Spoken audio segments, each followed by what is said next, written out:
San Francisco. You've heard it in songs and seen it in movies, and when you get there, you'll know why there's so much to love.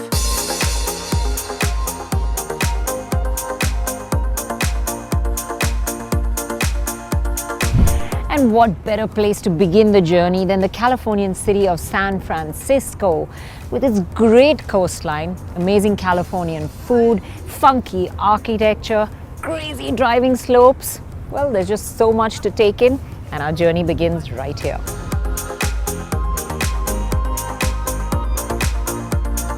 I arrived in San Francisco at a real buzzing time. The streets were crowded, and so was the seaboard and the sky. That's because I caught Fleet Week, which happens every year in the city, and boy oh boy, it is a show not to be missed.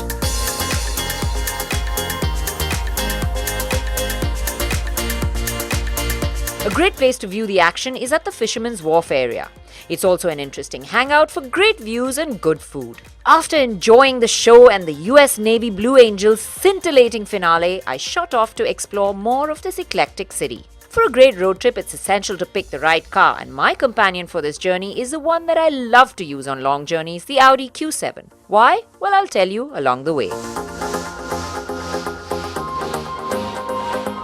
San Francisco's roads are an adventure in themselves. Steep gradients have you peering over the nose of the car to see where you're going, and steep descents let you have wonderful views ahead.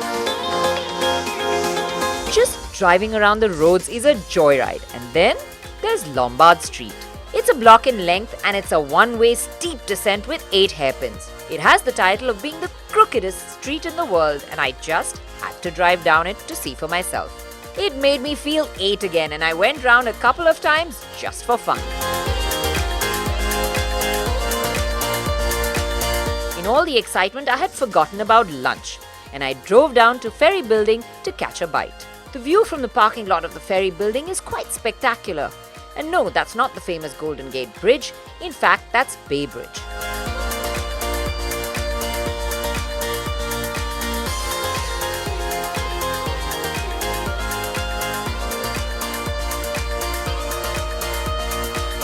Well, if you're looking to find the heart or the pulse of San Francisco, it's right here in the Ferry Building. You can get all kinds of food.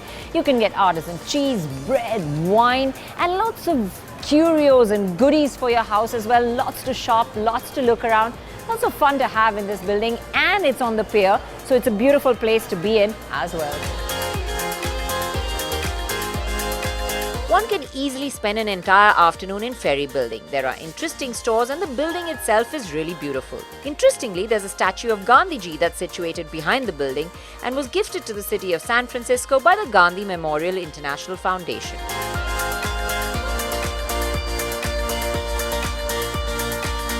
Time does fly when you're having fun, and the sun was already setting on a fun first day. But I still had more to explore, and the quirky Castro district, famous for its LGBT community, was next on my list. Driving through, the rainbow flag signified that the LGBT community calls this area home. It's buzzing with bars and cafes and is totally alive. After a short drive about, I left Castro district. Food was on my mind again, and I chose Pier 39, known for its seafood restaurants, and ended the day with a great meal.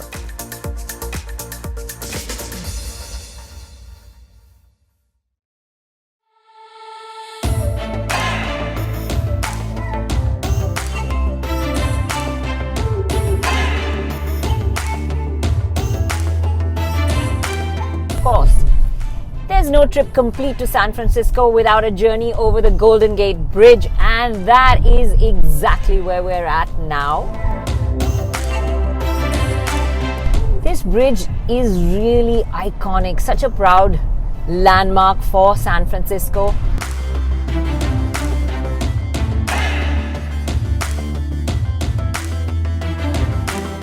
Most people who visit San Francisco choose to go on the popular highway CA1, but they go south. Now, I always prefer to go off the beaten path and explore something different. So I headed northwards, and my first destination was Philo Greenwood Road. Why? Because I love driving, and I believe it's a road to be enjoyed. As I got off the highway and onto the road, I understood why. What I love about the Q7 is that it just breathes so easy and is a comfortable cruiser out on the highway. And yet, when I have a winding section of road like this, it is still fun to drive.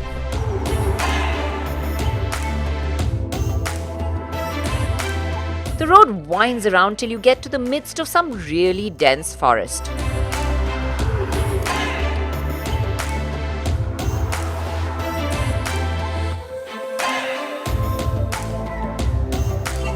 The forest clears, giving way to vineyards, and I chance upon some wild horses along the road. And just after that, the road opened on to the most spectacular view of the ocean as I hit Highway CA1.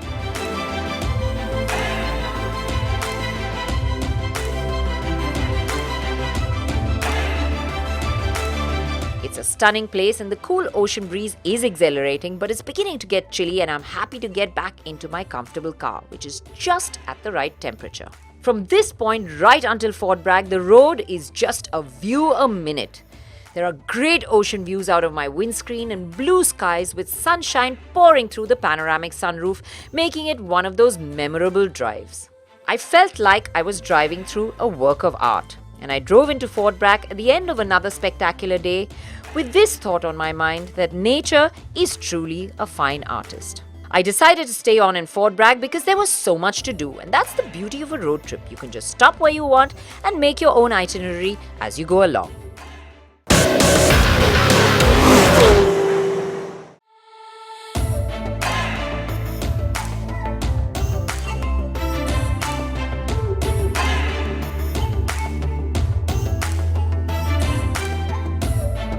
Driving down this CA1 is just absolute paradise around every corner. I mean, you get fantastic views of the ocean. Last night we stayed at Fort Bragg and this morning we've come down to Glass Beach, which is actually iconic in Mendocino, and for a reason. It was a garbage dump many years ago and they kind of cleared up all the metal and the rest of the waste was left behind, and the sea has done its wonders.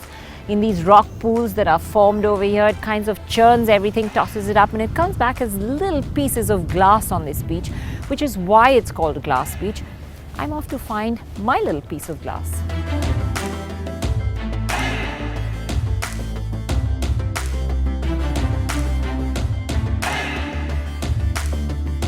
This is amazing. I found my little pieces of glass. They're so clear and smooth. It's pretty amazing. Trips like this remind us how caught up we get in the world we live and forget to stop and enjoy the beauty around us. And that's why it's important to take time off and hit the road every now and then. It's what keeps me going. The next stop on my agenda is the pretty NOYO harbour. I sit by the water watching the seagulls and seals while eating a delectably fresh catch of seafood for lunch. There's another reason why this little town is popular, and it's because of the skunk train. It has the name because the engine that tugs the train is low and wide, making it look like a skunk. But more so because the fuel mixture used was so foul-smelling that you could smell the train before seeing it exactly like a skunk. Unfortunately, I can't ride the train, but the engineer lets me take a peek around the engine that's under repair. What a beauty it is, even in this state of disrepair. Well, can't ride the train on the train line, but there is something else I can do. It's called rail biking, and me and my crew decide to give it a shot because it just sounds like so much fun. And it is a ton of fun.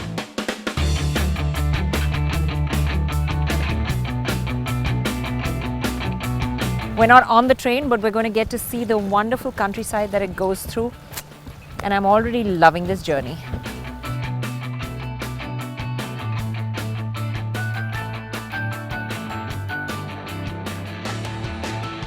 Cap off the day, I schedule a visit to the 47-acre botanical garden that's famous in Fort Bragg. And I'm mighty glad that I choose to put it on my list. Oh my God, I'm going to just let the visuals speak for themselves.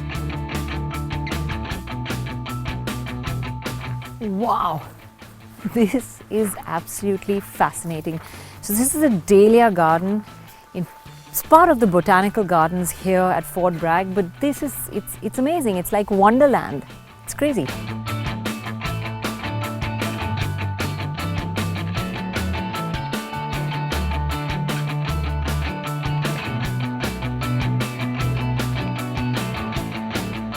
Look at the size of this dahlia. It's massive. It's almost the size of my face. They're huge. They're just awesome. I mean, I'm like a kid in a candy store now.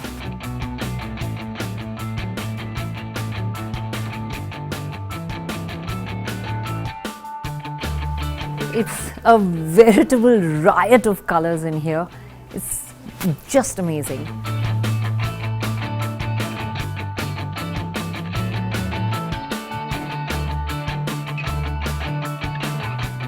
Fort Bragg is beautiful, but I've heard that Mendocino is another place to head, and there's another unique thing that draws me there.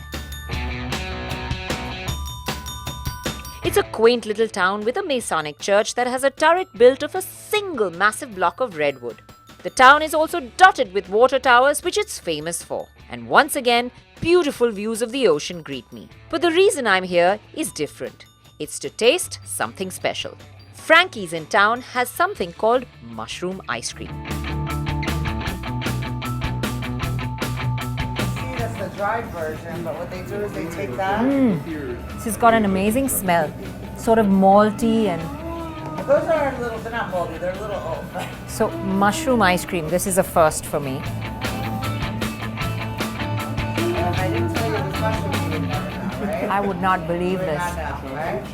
It's amazing. Yeah. And it's really tasty. Yum. That is delicious. Okay, I'm going to have one of those.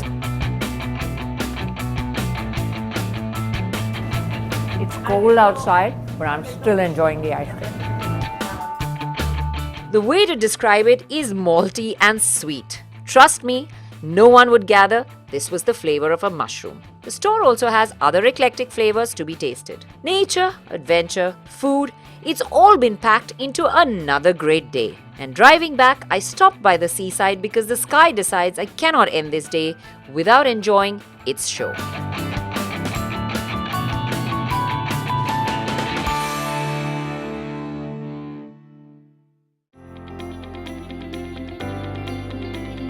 Okay, pulled up our destination on the navigation. We're off to Eureka today to see the redwoods. I continue down the road that hugs the coastline, driving along through my own little painting. The sea has taken on a different nature. It's angrier and frothing and fuming around the rocks, swirling up into puffs of spray. This is creating its own dramatic visuals which make me stop and stare at almost every viewpoint.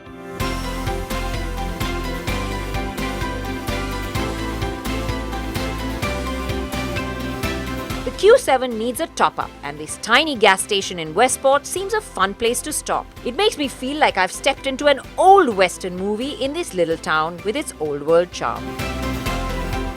By afternoon, I'm braking onto straighter highways with tall trees all around, back on US 101.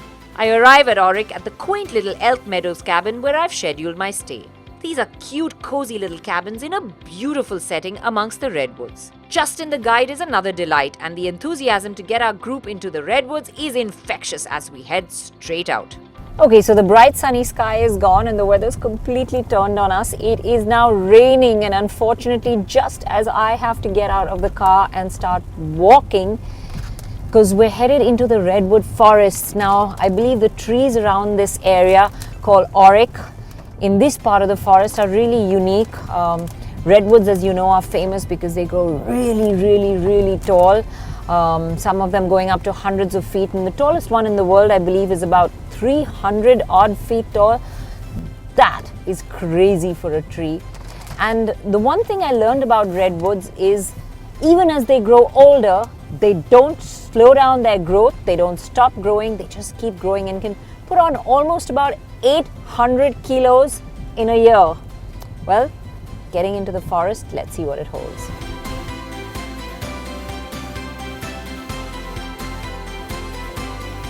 Once we turn off the main highway and into the woods, I am awestruck, gobsmacked, jaw-dropping, kind of amazed. Oh my God, just look at these trees. They're huge, they're massive. The skies are angry today too, and they open up just as I get out of the car to take a walk, but the woods are just too tempting. Just imagine, these trees are the oldest living things on earth. I'm in the Cathedral Trees area of the Redwood National Park, and I've parked in this spot to actually put it into perspective as to how massive these trees are. Me and the car look so insignificantly small in front of them. It's amazing. I mean, this reminds me of that poem, "The woods are lovely, dark and deep, and I have miles to go before I sleep." I learned from Justin that the redwoods are not singular trees that make up a forest. In fact, they're probably a colony that has expanded from one organism. The branches that drop off become trees themselves basically and root themselves into the ground. Walking through the deep forest, we come to the most famous tree in the park. It's called the National Geographic tree because that's what made it famous. It's monolithic. And I'm struck with the thought that the trunks of these trees could probably fit 100 of me inside. That's how huge they are. Interesting fact, Jurassic Park was shot right here. I wish I have more time to dive deeper into the forest, but the grey skies make it dark quite quickly and I head back to the cabins.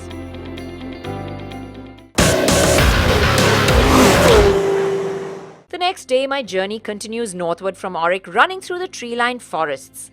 On our way out, I encounter a gang of elks, and they're so close to the car that I cannot contain my excitement. I drive up close around them to get some pictures, but the male stag is protectively guarding the females and herds them off away from the car. This drive just seems to have everything: great food, wildlife, picturesque scenery, and super roads. At Klamath, there's another exciting thing to do. It's a redwood tree that's so large that cars can drive through. I give it a shot and the massive Q7 inches through. I do have to roll up the side mirrors though to get through the middle. There seems to be a thrill a minute on this journey.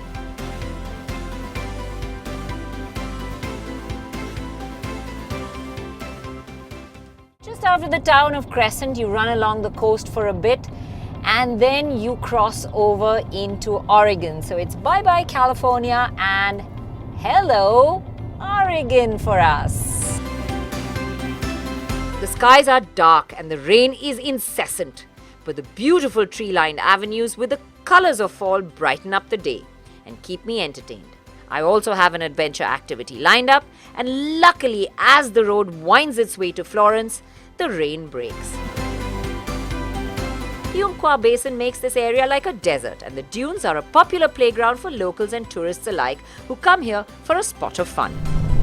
The dune buggies are completely mad, and so's our driver Sean. He's really ripping it.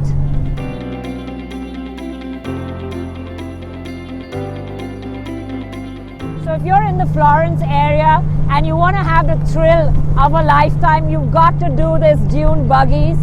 This is the sand from the Umpqua Basin, and it is amazing fun. It's like a roller coaster ride of a lifetime. The buggy drive has left me with fine grains of sand all over me and my adrenaline pumping. After a good dusting off, I get in, connect my phone to the Apple CarPlay and get some driving songs rolling and hit the road again. Florence is a pretty little town with some fun souvenir shops and kites and wind wheels that brighten it up. The walk down to the harbour brings up a fabulous view of the old bridge that I had to cross to get over into town. The rain starts up and I dive back into my lovely, cozy and warm Q7. The seat heating works wonderfully well to get the chill out of my system, and I head straight to Newport. The gorgeous colors of fall are vibrant, and it seems like I'm driving through a pop art painting with the myriad of bright colors bursting all around me through my windscreen, my windows and the sunroof above me too, till the light dims and night falls as I drive into Newport. However, the harbour's still a delightful place because it's echoing with the sounds of sea lions who climb onto the rocks to get a spot of sun. Tamed by the barking lions, I take a couple of pictures, but the cold wind makes me want to run back. From Newport, I head on towards Portland. This is the last day of my drive and I'm already feeling a bit sad. Time really flies when you're having fun. Well, our wonderful week-long journey comes to an end as we get into Portland today, and I have to say it has been absolutely spectacular. Most people drive south from San Francisco on Highway 1, but I have to tell you, go northwards. This journey from California to Oregon is simply fabulous. There's a little bit of everything. I mean, you get nice buzzing cities, you get great coastline, you get nice highways, winding sections of road, woods, forests, little towns, so something for everyone. And even for the family, there's adventure along the way, great food. So it's a fabulous road trip to actually do. Now, when you do a road trip, what's the ideal thing you really need? Well, you need a great car that's you can pack in all your luggage, that's comfortable for the whole family, that's easy to drive, that has a great music system, and of course something that just makes those distances disappear. My Q7 has been the ideal companion.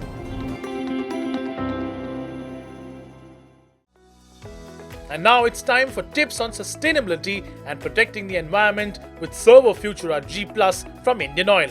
Turn your engine off at traffic lights or when the car's stopped. Make sure your car's filters are clean.